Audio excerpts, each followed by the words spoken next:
We're going to spend a couple of hours this morning really bringing home the information that we talked about yesterday. We were pretty abstract yesterday, but today we really want to bring this down to a place that becomes practical, that we can really use it in our day-to-day lives. One of the real important principles of Ayurveda, which we are enthusiastic about seeing permeate Western medicine, is this concept that the doctor needs to be an expression of well-being. I remember when I was a medical resident here at UC San Diego, the head of the pulmonary division, who's a brilliant man, used to hold x-ray rounds for our lung patients. And he would be smoking a cigarette while he was pointing out the lung cancers. And, the conflict in that image was overwhelming, and I still remember it. And this is unacceptable in Ayurvedic understanding, in that the doctor really has a responsibility to be living, teaching, experiencing the benefits of a balanced lifestyle, because that's the way that they will transmit the greatest level of healing energy to their patients and their clients. And that as a healer in any environment, what you say is probably the least important thing. It's much more important how you say it and how you're radiating that.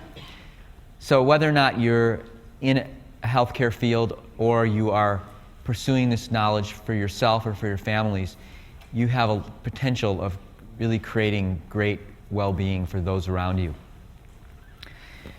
Everything, according to Ayurveda, can be classified into Vata, Pitta, and Kapha. Times of the day, seasons of the year, seasons of human beings' existence.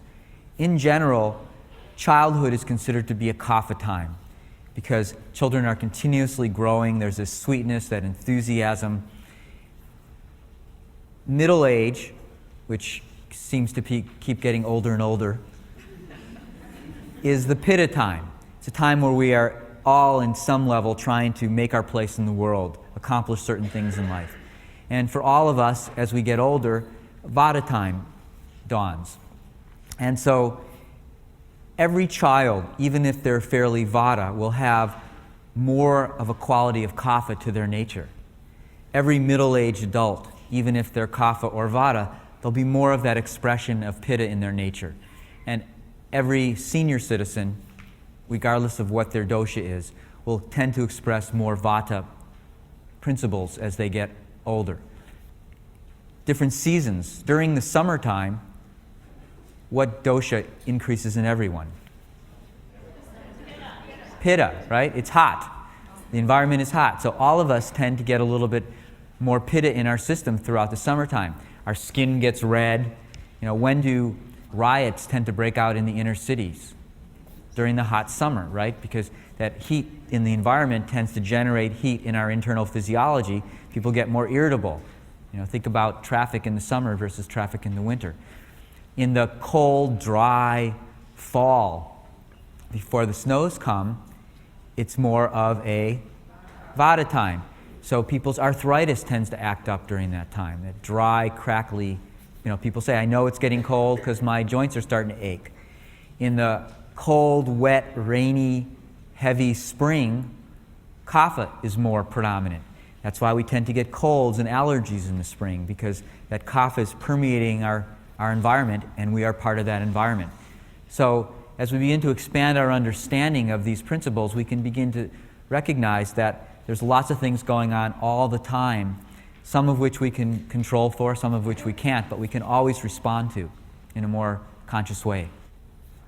So we all have all three doshas, Vata, Pitta, and Kapha. And we all have to have them, because if at any point we completely eliminate one of them, life cannot be supported. So that's one understanding of the doshas, these mind-body principles which are essential to life, to normal anatomy and physiology.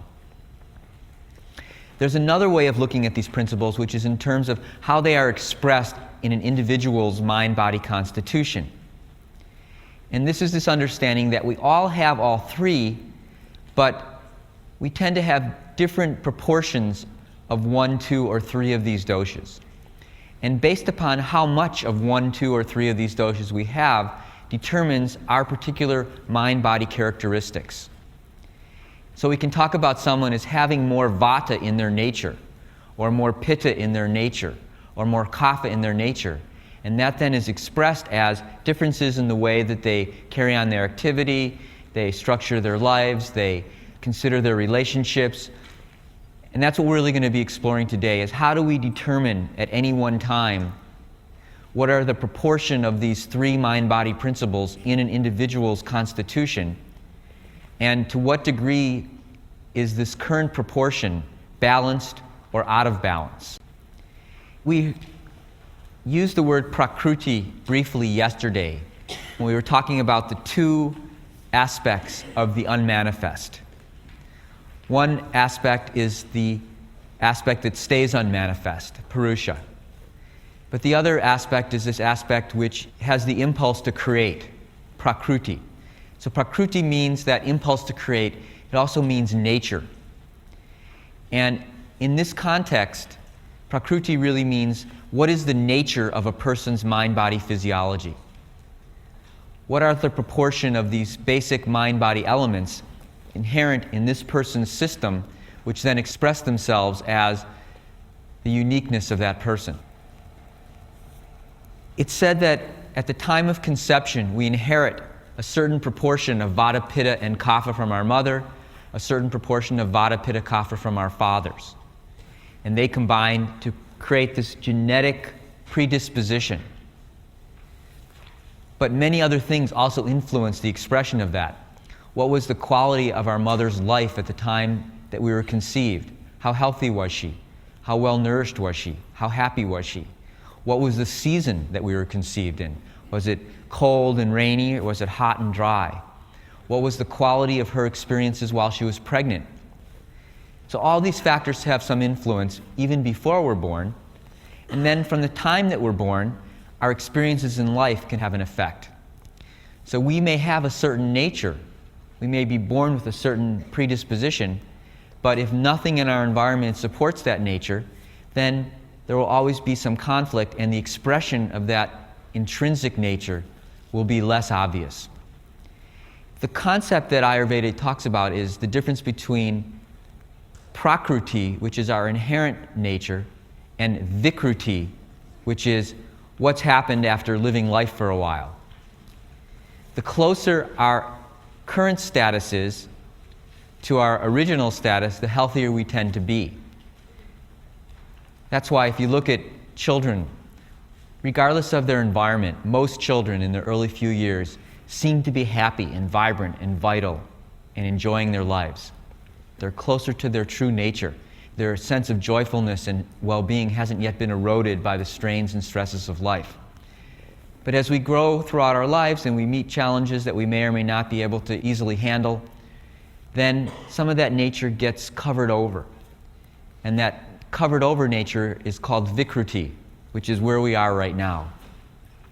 So from a mind-body perspective, from this Ayurvedic model, the goal is look at a person and help to discover where they are right now, and then help to try to uncover what their more natural state is, so that we can then take action, interventions, make choices to bring them back closer to their state of that natural well-being, enthusiasm, and vitality.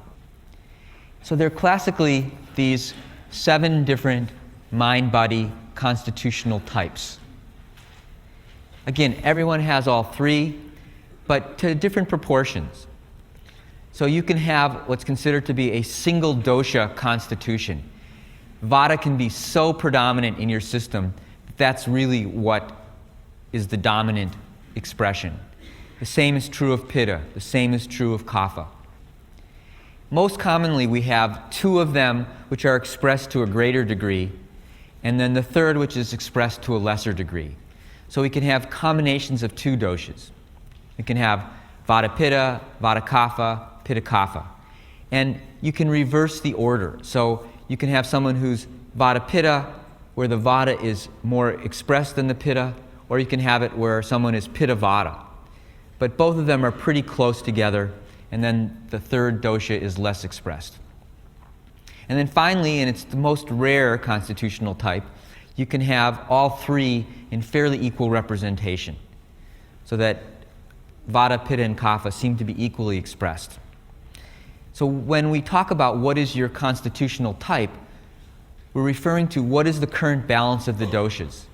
And we think about it always on these two levels. What is the constitutional balance when you're healthy, and what is your current constitutional balance when you may not be expressing your full health, your full well-being. So let's talk about the pure expressions. Again, remembering that it's pretty rare that someone is a pure Vata. So again, Vata is composed of the elements of space and air. And therefore, if that's the predominant dosha in your physiology, the person will reflect these qualities of space and air in every aspect of their life. Vatas tend to be light and thin.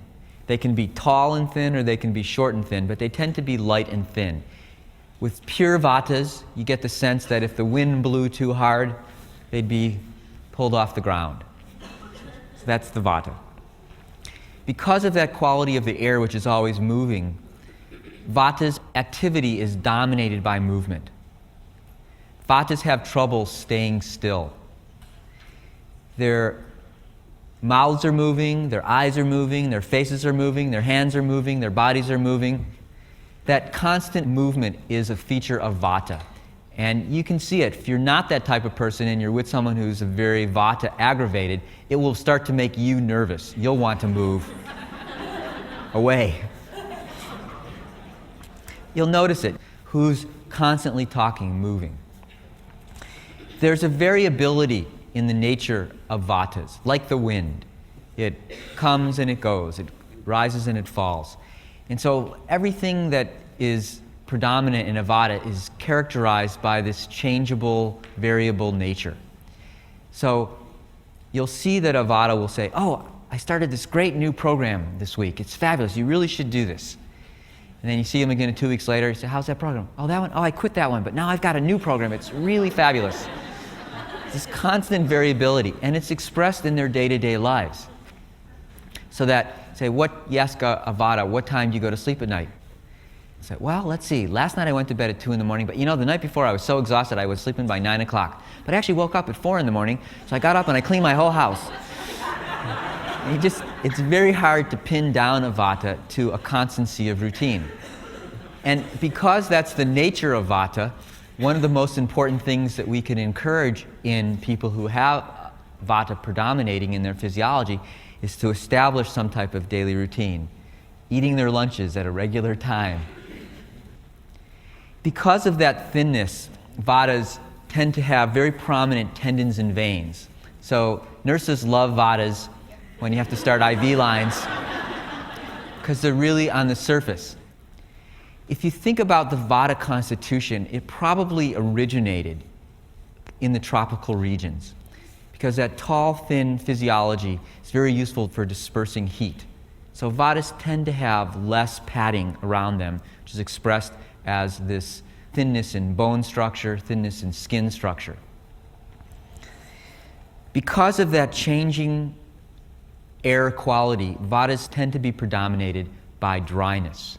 Their hair tends to be dry, their skin tends to be dry, their intestinal tracts tend to get dry.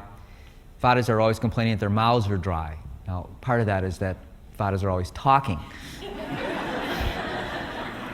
But particularly as we get older, and Vata tends to predominate as we get older, that dryness is something that sets up the stage for imbalances and illness. So the Vata illnesses as we get older tend to be in terms of dry joints or constipation or dry skin. And by pacifying that with various interventions, you can not only reduce the symptom, but you can see a change in the person's overall mind-body physiology.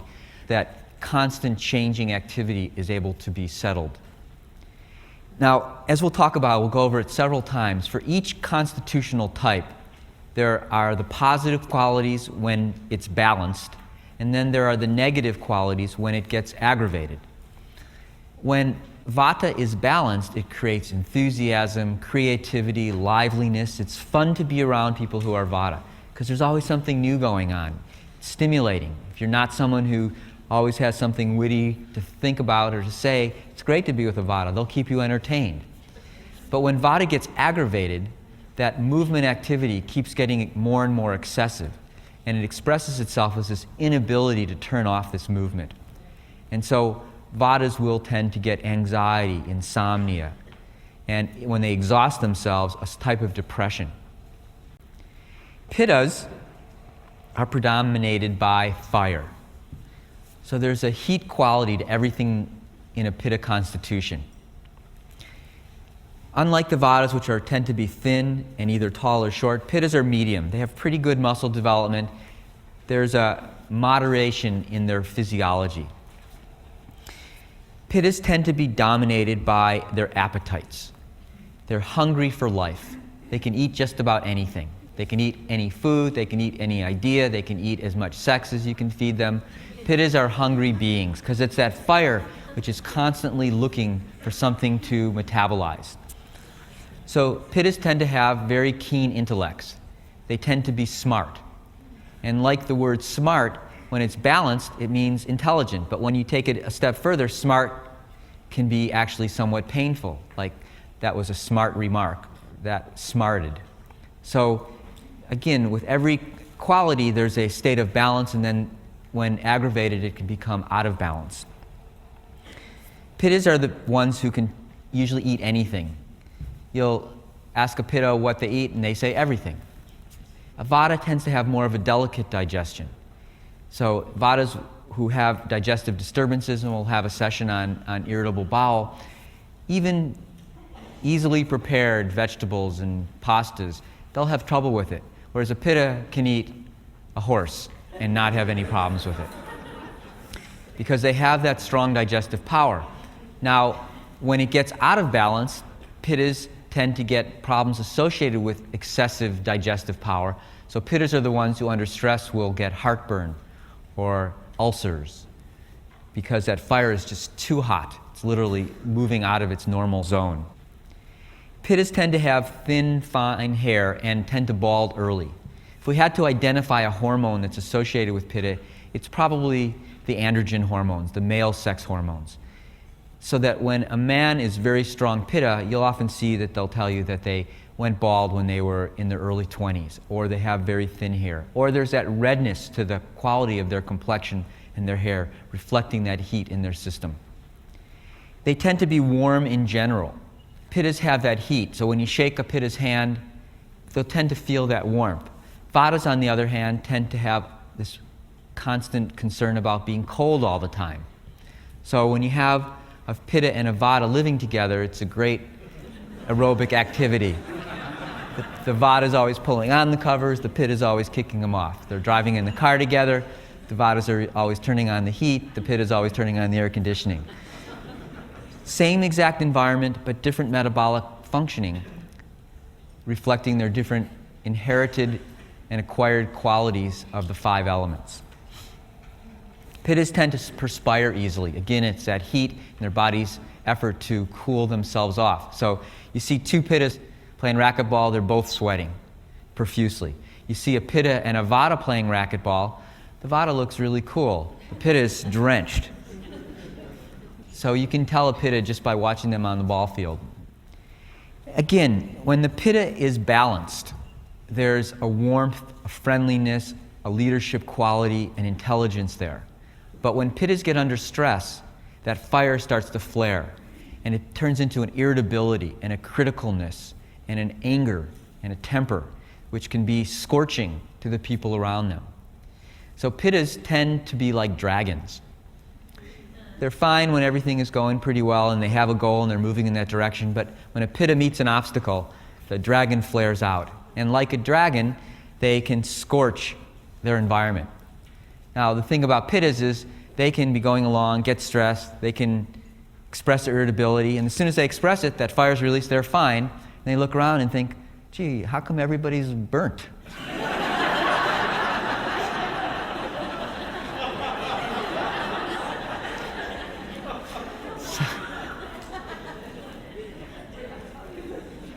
So it's very common to see in relationships that pittas will feel that they can express their feelings, often in a hurtful way, then they're fine, and then it takes the people around them 2 or 3 days to recover from that experience. Which is why we want to keep pitta under balance. Okay, kaphas are composed of the elements of earth and water. So there's this solid, smoother, heavier nature. They tend to be heavier. Their bone structure is heavier. They tend to hold on to weight more. It's the nature of earth to be more massive. They tend to be methodical and thoughtful, so that vata will just say whatever's on their mind. They're constantly kind of just, there's very little filtering between their thought and their words. In fact, you can be on the phone with a vata, and you could literally put down the phone, go to the bathroom, and come back, and the vata will still be talking and not even notice that you left. Pittas always want to make their point. So pittas, it's very important that they prove to you that they know more than you know. Kaphas have this easier nature to them. So you can see it at a conversation at the table. You know, the vata's talking. The pitta is convincing you in a debating style that they know what they know. And the kapha's just sitting there listening sweetly, absorbing it all. And then every once in a while, the kapha will say something that in a very profound and elegant way summarizes everything that the vata and pitta has been saying for the last 20 minutes. And for a brief moment, the vata will stop talking, the pitta will stop talking, and then almost instantly, the vata will start going in, the pitta will start trying to convince you why they knew what the kapha said, and they were just about to tell you that. Different styles. Kaphas are slower. The earth is slower. So everything that happens in a kapha physiology tends to be a little bit slower. Their digestion is slower, their elimination is slower, their activity is slower. Kaphas are comfortable sitting still, unlike vatas who are always moving, and pittas who are always moving to accomplish something. Kaphas will tell you that they can gain weight just by looking at that piece of cheesecake. And Western medicine is just beginning to acknowledge these different metabolic patterns. It's true, kaphas metabolize things a little bit more slowly. And so the same diet that will cause a vata person to stay at exactly even weight may end up causing a kapha person to increase their weight, because the vatas have so much additional activity going on, burning off those calories. Everything about a kapha tends to be smoother. Their hair is thick and wavy, their complexions are smooth. There's a sweetness and a smoothness to all of their qualities. Now, I remember when I was growing up that a common expression for people who are a little bit overweight was, but they have such a beautiful face. And I have to say that I used to think that was just a way to pacify people's concerns about the fact that they were a little bit overweight. But looking at things from an Ayurvedic model, it's really quite clear that people who have more kapha and tend to be a little bit fuller tend to have beautiful skin, beautiful complexions, almost a porcelain quality to them. So it's the nature of kapha to have that smoothness. Their hair is thick and wavy. Anybody that you know that's been speaking to you over the last day that has kapha hair? So Deepak has the classical kapha hair, this thick, wavy hair, which he'll probably keep until he's 140 years old. Kaphas sleep deeply. The image that always comes to mind about kaphas is a bear hibernating. So, you have a vata who wakes up every time a cricket, chirps outside, and you have the kapha sleeping very deeply. Because of that slowness and that resonance, one of the other wonderful qualities of kapha is their ability to snore deeply. So you have a vata and a kapha sleeping together, and the vata wakes up at anything, and the kapha is there sleeping as deeply as possible. Kaphas like to sleep. They like to sleep long. They like to sleep late. They're very comfortable resting.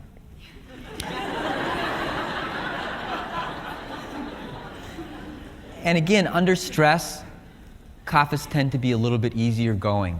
there's a nice philosophical nature to kaphas, which is let them worry about it. If you see, you can be driving along the highway and somebody cuts you off. The vata will immediately get agitated, worrying. Their minds will start to race. They may even have to pull over to the side of the road. Oh my God, look what almost happened. I almost got into an accident. Boy, that was really terrible. Just really get into that mind of anxiety. The pitta will instantly get angry. They'll either do some obscene gesture, they'll decide, no one's going to pass me. They'll accelerate, tailgate the guy in front of them. Take that very aggressive, fiery stance. And the kapha will say, if that jerk wants to kill himself, that's his problem. Let it go by. You can see it at the checkout counter. The vata is the one that puts their cart in line and then is still running back and forth to find another item that they forgot. The pitta is there absolutely counting out the number of items in the person's basket in front of you. And then the kapha is the one who decides, well, I'll just start eating this Hostess Twinkie, reading the magazines, kind of gets a little bit annoyed when it's actually their time to check out.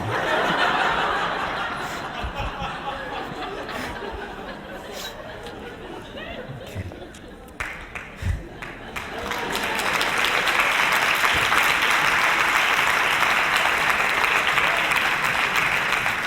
So these are the things that you want to ask people or observe in people so that you can help to characterize where they fit in these constitutional types, and also where they are out of balance so that you can help them reestablish balance in their lives. So you look at activity. Vatas are quick moving. If you have an office, you can see that vata coming in your door. First of all, they're probably going to be late because they had a million things to do on the way. And they're kind of rushing in, and there's always a sense of rushing to their nature. Oh, I'm sorry, I'm late. God, is the doctor still going to be able to see me? That's the way that vatas move. Everything is quick. Pittas, there's always a sharpness. There's a reason for what they're doing. They don't like any kind of frivolous activity. You can hear pittas walking down the hallway. There's a sense of you don't want to get in the way of a pitta when they are on one of their compulsive streaks. Kaphas, there's a slowness. There's an easiness to kaphas, but there's still this connection with the earth. An elephant is considered a kaphic animal in the most esteemed way, which is amazingly graceful and yet clearly deeply rooted. And that's really the nature of kapha. It's smooth slowness. Again, as we talk, the daily routine of a vata, variable. You can't pin them down. Pittas are precise. I eat dinner at 6 o'clock. And because of that precision, if anything causes them to deviate from that, that fire starts to flare. So if you're married to a pitta and you happen to dent the car that day, then I would strongly advise that you feed him or her first before you tell them about the little accident. Because that fire is already hot, and if you at least feed some of it with food, you won't have to feed it with emotions. Kaphas are methodical. They do things about the same time. They like their routines, but they're not compulsive. They don't get upset if they lose that methodical quality, if there's some disruption in their routine. You can walk into an office and tell the dosha just by looking at the desk. So the vata desk, you can't imagine that anyone could find anything on that desk. The pitta desk, it's like everything is in its precise pile. The pens are in the right place. And if you move it, the pitta will recognize that someone moved that paperclip. The kaphas, there's an organizational quality to it, but it doesn't feel compulsive. Again, these are in the extremes. So we talked about under stress, vatas, their tendencies to get anxious. The internal dialogue of a vata tends to be, what did I do wrong? What did I do wrong? The internal dialogue of a pitta tends to be, what did you do wrong? It's funny, you could just say, a pitta can't find their wallet in the morning. And they're saying, what did you do with my wallet? Where's my wallet? As if the world is responsible for their lack of organization. Memory. Vatas tend to grasp things very quickly, but they also tend to forget things pretty quickly. Pittas tend to learn at a more medium speed, But because of that need to organize and control, pittas will tend to be relentless until they've mastered something. And in the same way, pittas don't like to stop something until they've completed it. So a pitta's working on a task, they're putting up some shelves on the wall, and you say, why don't you come eat lunch? They'll get irritated by that because they are involved in this project and they don't want to leave it until they've completed it. Kaphas of tin, they don't learn things quite so easily, but once they learn things, they will remember it. So kaphas are the ones that when they do finally get upset, they'll be able to relate to you every other time in the history of the relationship that you've done a similar thing. And again, it's sort of that elephant quality that kaphas never forget. They tend to hold on to things, which is what happens with kapha when it gets out of balance. When you look at the sleep patterns, again, it's very characteristic. Vatas sleep lightly, and when they get aggravated, they tend to either have difficulty falling asleep or they end up waking up several times during the night. So you ask a Vata, how do you sleep? They'll tell you, I don't sleep very well, or I sleep very lightly, or any noise in the environment will disturb me. And the more that there's something that they're worried about, the more their sleep will be disrupted. Pittas tend to sleep fairly soundly, but for shorter periods of time. So pittas do fairly well with 5 or 6 or 7 hours of sleep. And they like to tell you that. I only needed 6 hours of sleep last night. Part of it is the pitta mentality thinks that sleeping is a waste of time because I'm not accomplishing anything. Whereas kaphas love to sleep. They think sleeping is a great use of time. And given the opportunity, it's really one of the most wonderful things to do. So you can see it, particularly as we get older. You'll go to a party. My dad is a good kapha, and no matter what's going on, he'll figure out a way to take a nap in the living room while everybody else is carrying on their conversations. The appetite, again, Vata's appetites tend to be variable. Sometimes they're starving, sometimes they can go all day and forget to eat. Pitta's appetites are strong for everything, and they need to be fed when they're hungry. Kapha's appetites tend to be slower and steadier. It's easy for a kapha to predict when they need to eat, and if they have to wait a while, it's usually not a big problem for them. The elimination patterns. Because of that tendency toward dryness in Vata, particularly under stress, Vatas tend to get constipated. There's really 2 bowel patterns in Vata. One is constipation, the other is this irregularity. So that Vatas will often have irritable bowel, where sometimes they'll have diarrhea and sometimes they'll be constipated. It's that dryness in the physiology and that disruption of apana vayu that we talked about yesterday, that downward moving force of Vata, that when a person is under stress, it tends to go out of balance and create problems with elimination. So that traveling, for example, with Vata will often result in several days of constipation. Pittas tend to be on the loose side. That hot, fiery liquid keeps moving things through. It's laxative, actually. And so, particularly under stress, pittas will tend to get diarrhea. Kaphas are regular. They'll tell you like clockwork. They go every day like clockwork. So, in general, Vatas will tend to skip a day or 2 of moving their bowels. Pittas will tell you they go at least once a day, often 2 or 3 times a day. Kaphas will say they go very readily once a day, no problem. We talked about perspiration. Vatas less, pittas more, kaphas kind of in the middle. It's interesting to ask people questions about how they deal with money. And the constitutional types predict fairly characteristic patterns. A question that we sometimes ask is, if you suddenly got an unexpected tax refund of $10,000, what would you do with it? And a Vata would probably just spend it. They'll just go to the mall and without any particular plan, oh, that looks neat, oh, I like that, oh, that looks wonderful, I think I'll buy someone a present. Just kind of let it go with little trifles. The Pitta will tend to, first of all, research in Consumer Reports for about a month. And then purchase something that in some way increases their self-esteem. So they may buy some piece of jewelry, they may buy a new car, make a renovation on their house. Pitta is very visually oriented because of that fire element. So how they look is important to a Pitta. Kaphas like to save. That's that holding on, that earth quality, that cohesion quality. So Kaphas feel the best when the money's in the bank. And so that's how they would tend to use their windfall. In women, Vatas tend to have somewhat irregular menstruation. Dysmenorrheas tend to be a feature of Vata imbalance, and we'll talk about that more in detail. So a woman with a Vata imbalance will tend to tell you that, my periods are somewhat irregular. I went 32 days last month. This month I was early. I had a period 25 days later. The length of time of the period may be altered, and there may be some crampiness during the period. Pittas tend to have heavy, intense periods. So they flow intensely for a few days, and then it's over with. Kaphas tend to have smooth, regular periods. Sex drive, again, is fairly predictable on the basis of the qualities of the doshas. So Vatas are variable. They may be intensely sexual for a few days at a time and then go weeks or months or years without ever thinking about sex again.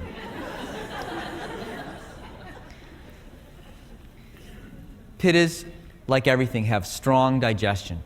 So Pittas tend to like to be sexual, but they also tend to see it as just another appetite to be fulfilled.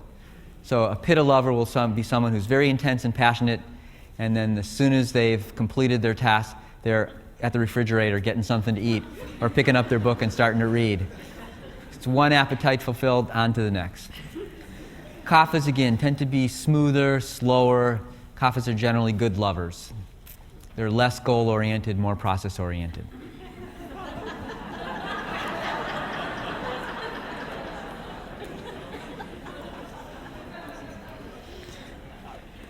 We can use this information of Vata, Pitta, and Kapha to design our exercise programs that are most appropriate for our nature.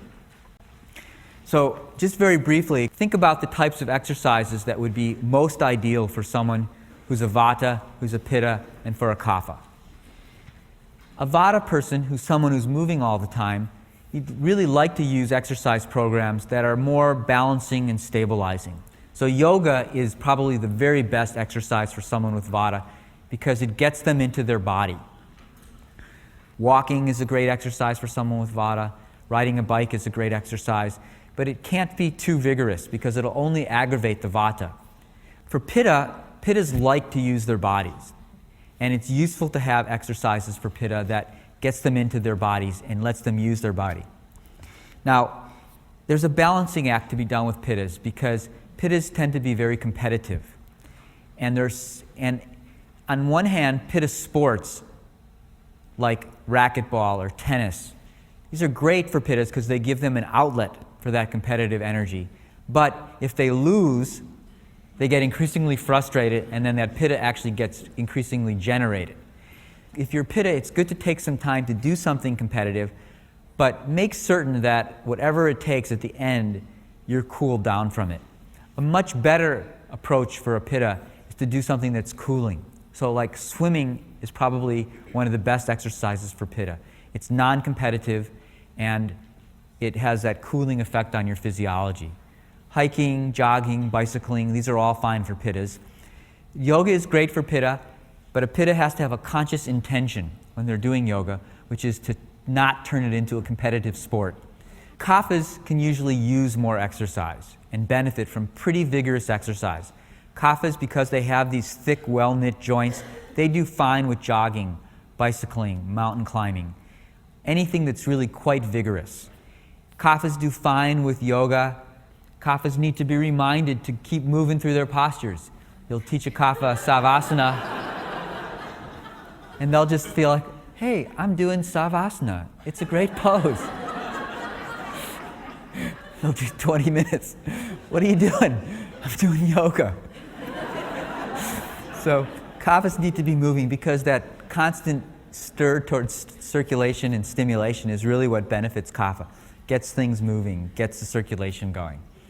Remember, whatever you're doing, do it with consciousness and do it with the awareness of what your nature is so you can make maximum benefits of it.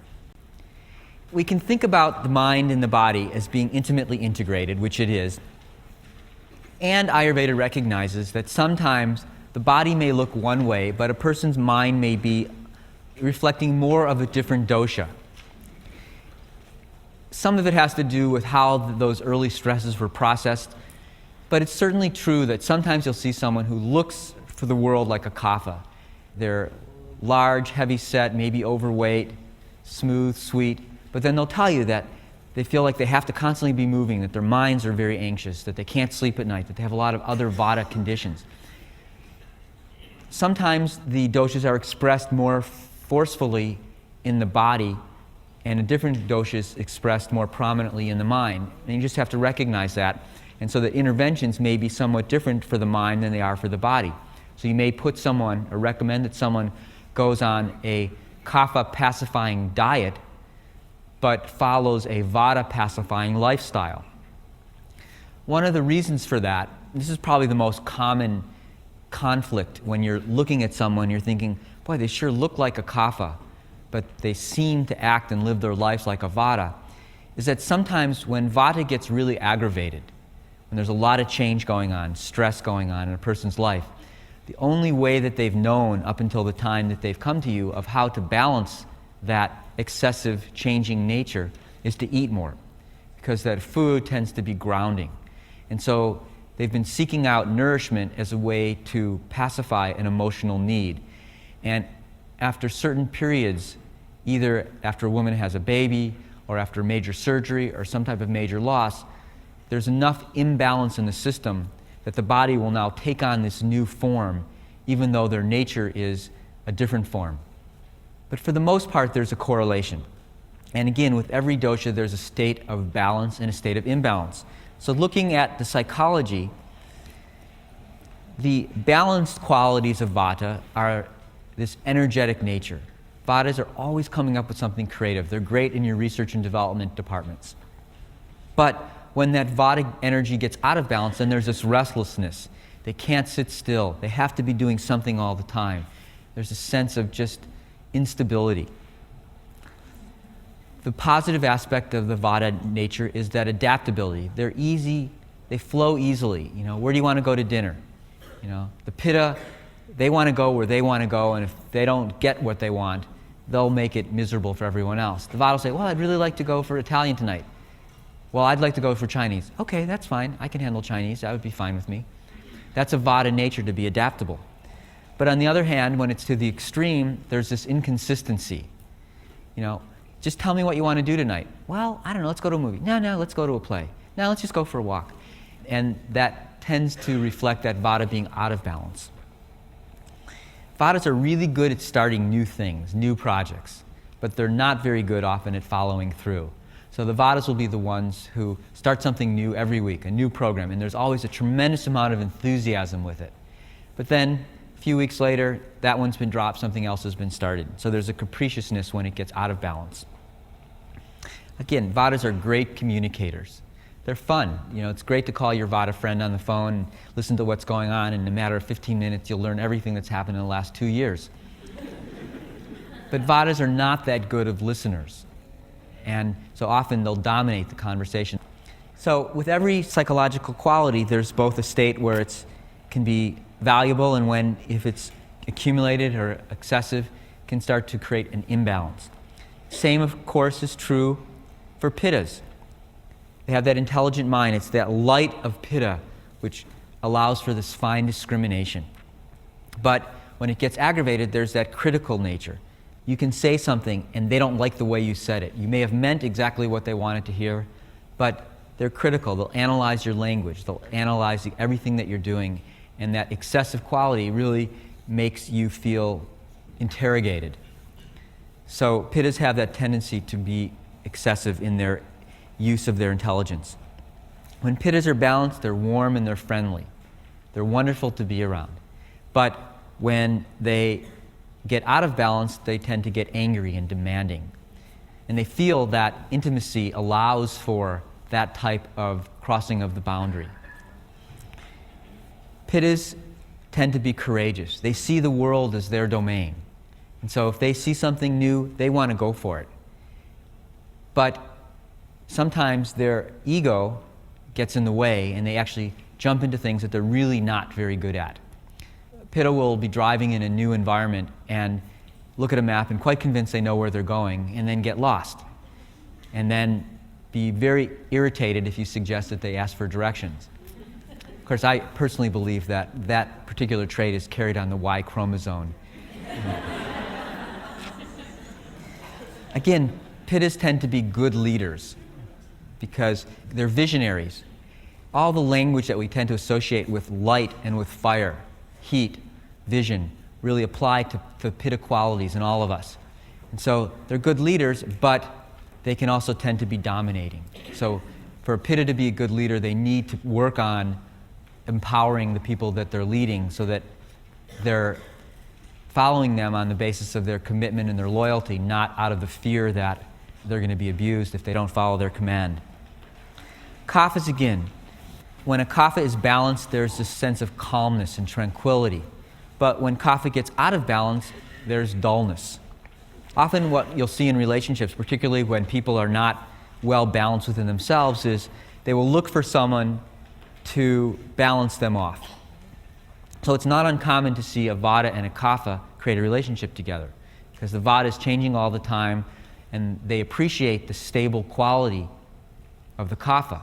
And then the kapha, who tends to know that they are a little bit slower, less likely to try new things, is attracted by the vata, the changing qualities of the vata. So at the beginning, you can hear the conversation. The vata is telling their friends, oh, he or she is so wonderful, provides such stability to me. There's just an evenness about him or her that I really appreciate. It really balances me off. And the kapha is saying, I really love her enthusiasm, or he's so creative. He always wants to try something new. He's always willing to take on something new. It's just fabulous. And then 6 months later, the vata is saying, God, he's so dull. He doesn't want to ever go out. Lays on the couch all day watching football games. Can't believe I'm involved in this relationship. And the kapha is saying, she doesn't sit still for a moment. You can't even get it. Every night we have to go out somewhere. Just don't have any chance to just enjoy and relax. So that's what happens when you surrender that balance to someone outside of yourself. The qualities, though, are there in all of us, and it's just a question of really embracing them and making the choices to bring about balance in our own life.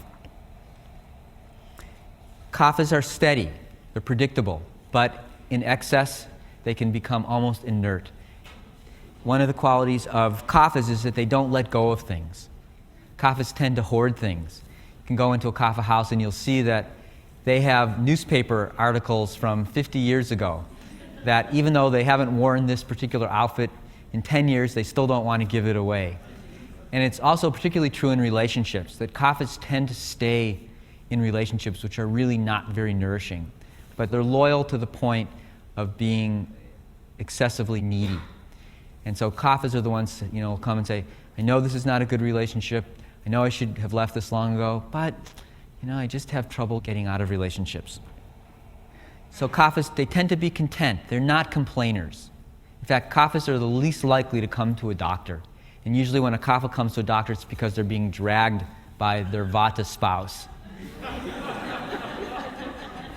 Vatas are always coming to the doctor. In fact, when you ask a vata, what's your main concern? There is no main concern because there are dozens of main concerns.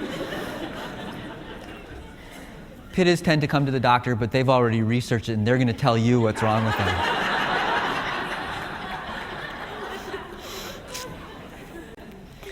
Okay, so how do we take this information in?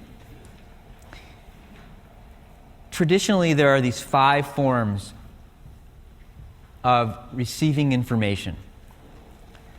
Looking at a person. And looking means all the information that you can get from your senses of sight and sound. It's amazing how many times that we'll see someone who comes in and they fill out their form, and because of their image of themselves, they're very careful to present themselves in the best possible light. So a pitta, for example, one of the questions on your questionnaire is, I tend to be critical or irritable. And a pitta will put down a 2 out of 5, a very low score. And yet, as I was walking into my office, I'm seeing this person, yelling at the receptionist, pounding their hand on the table, and really expressing all the qualities of that, but not being willing to really acknowledge it in themselves. You can often see this, that you'll be asking the question of the patient, and the spouse will be sitting there doing expressions like, these expressions like, are they kidding? So you want to observe them. You want to observe them in your environment. What are they expressing, even though they may not be so aware of it?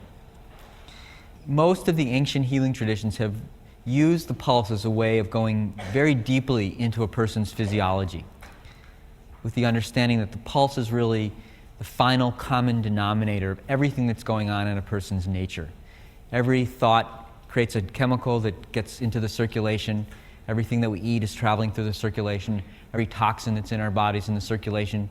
So with a level of sensitivity, great pulse diagnosticians can access that information through the pulse. Classically, Ayurvedic doctors always looked at what came out of a person as an assessment of what was going on within the person. So it's fairly rare these days that doctors actually look at the elimination products of a person, of their stool and their urine, although there's a great value to that. There's a real value in looking at what's coming from a person to know what's going into a person and what the person is metabolizing. So when you're actually examining someone, what do you look at? You look at their frame. Are they light? Are they medium? Are they heavy? You look at their weight. You look at their skin, and this is a good time to touch a person. So you look at their skin, and you can ask them, is your skin usually dry? Do you use oil on your skin?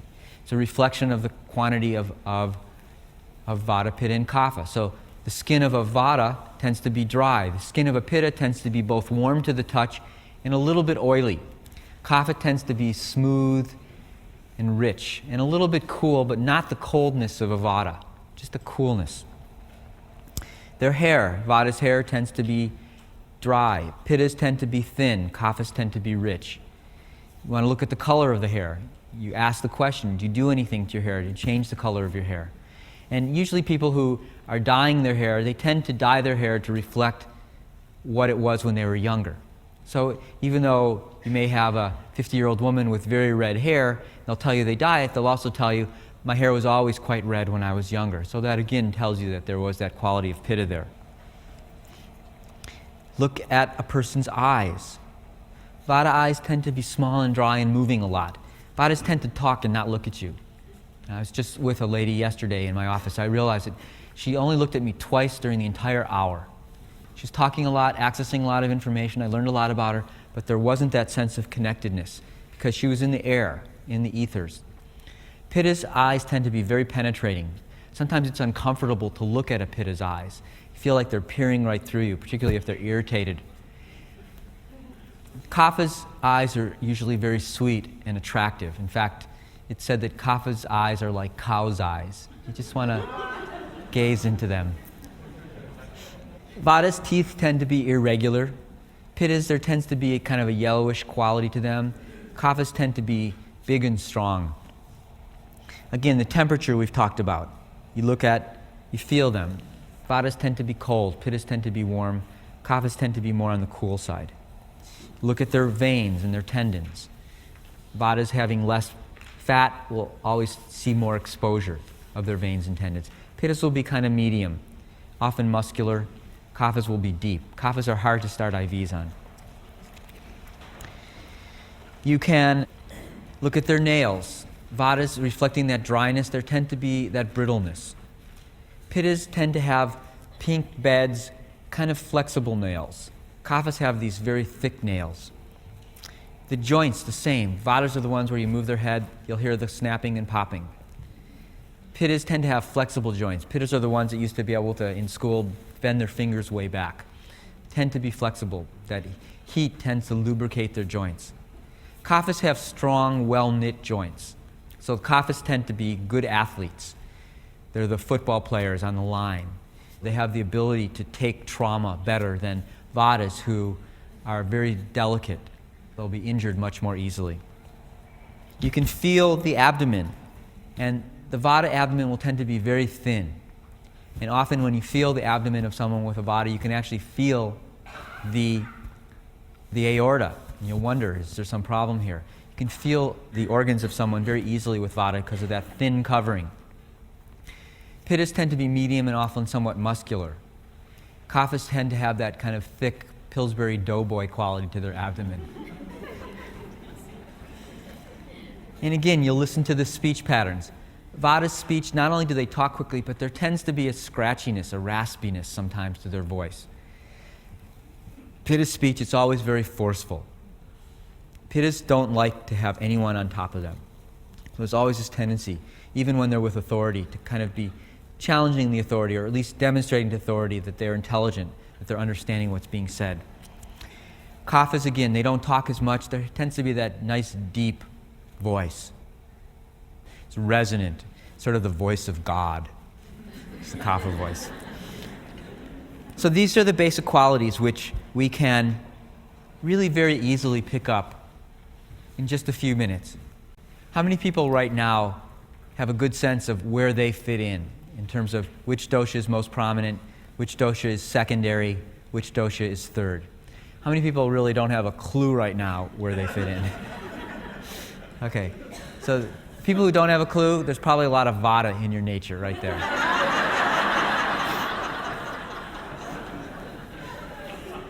The people who are absolutely certain that they know who they are, what dosha? The people who know but don't really care that much. Kaphas. Okay. Now, you have these forms in your syllabus, and these are the kind of questionnaires. So there's various ways that we try to increase our confidence that the mind-body constitution that we're looking at is the correct one. One way that we do this is to have people fill out a questionnaire. And you have that questionnaire in your book. What I'd like you to do is go through this, and without thinking terribly carefully and analyzing it, read the question, and the first number that comes to your mind, circle the number. Okay? Then, once you've gone through the whole test, total up your scores, and on the last page you have a total score for each column. The first thing to know is that there is no such thing as a dosha biopsy. There is no absolute gold standard that you can say, this is a way of precisely determining which of these three qualities is the greatest proportion in your physiology. There's a lot of art to it. So don't strain. There's not an absolute value that makes you characteristic.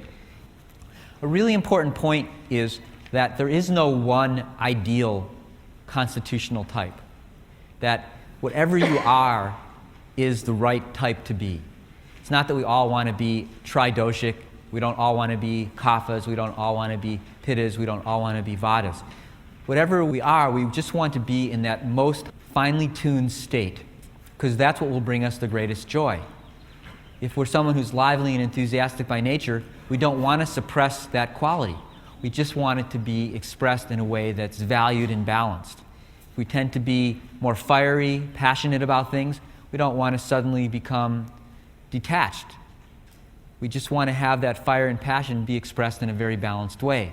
The best analogy is looking at different types of cars. So you can have a Ferrari, very Vata-like car, quick-moving, changeable, delicate. You can have a Firebird, a bright red Firebird, passionate, hungry, burns up a lot of gas. You have a Mercedes diesel, smooth, easy riding, kind of dull, but very reliable and dependable. You don't expect your Mercedes to drive like a Ferrari. You wouldn't expect your Ferrari to function like a Firebird. It would take different things to get them to be functioning at their optimal level. The Ferrari may need to use high premium fuel and have its oil changed every few thousand miles. The Mercedes, you don't need to do that much to keep it healthy. The idea is that we all have a very unique expression of nature's infinite possibilities. And the goal is to really identify what is my true nature, what can I do to allow it to be expressed in its full glory, and to really enjoy the diversity. You know, I can't imagine that in our garden, the carnation is saying, you know, I really always wanted to be a daisy. everything in nature really has its own unique expression, and to identify what is our reason for being here and expressing itself is really the purpose of life. And it's usually when we get caught up in the stresses and strains of life that some component begins to get more and more out of balance, and as we'll learn in the next few days, eventually can result in manifest disease. So it's one useful way of identifying where we are, where we'd like to be, and then using that information to help bring us back to that state of balance, which is usually the state that brings us the greatest joy. It's really fun to start looking at the world in terms of these 5 elements and these 3 doshas. Look at yourself, look at the people around you. It gives you some greater sense of option, of choice in your life, when you realize, oh, that's my vata getting aggravated. And then you take actions to pacify vata. Oh, it looks like my pitta is flaring up a little bit. Oh, my kapha is really making me heavy today. When you begin to understand life in terms of these 3 basic principles, it really begins to bring a level of consciousness into your daily behaviors and your choices, which will allow you for increasing freedom. And with freedom always comes joyfulness. So even for the rest of this day, just be thinking about yourself in these terms, the people that you're interacting with, the food that you're eating, and using this as a framework now, we'll go much more deeply for the next few days into how to use this information and how to use the environment to really bring about this greatest level of balance and well-being.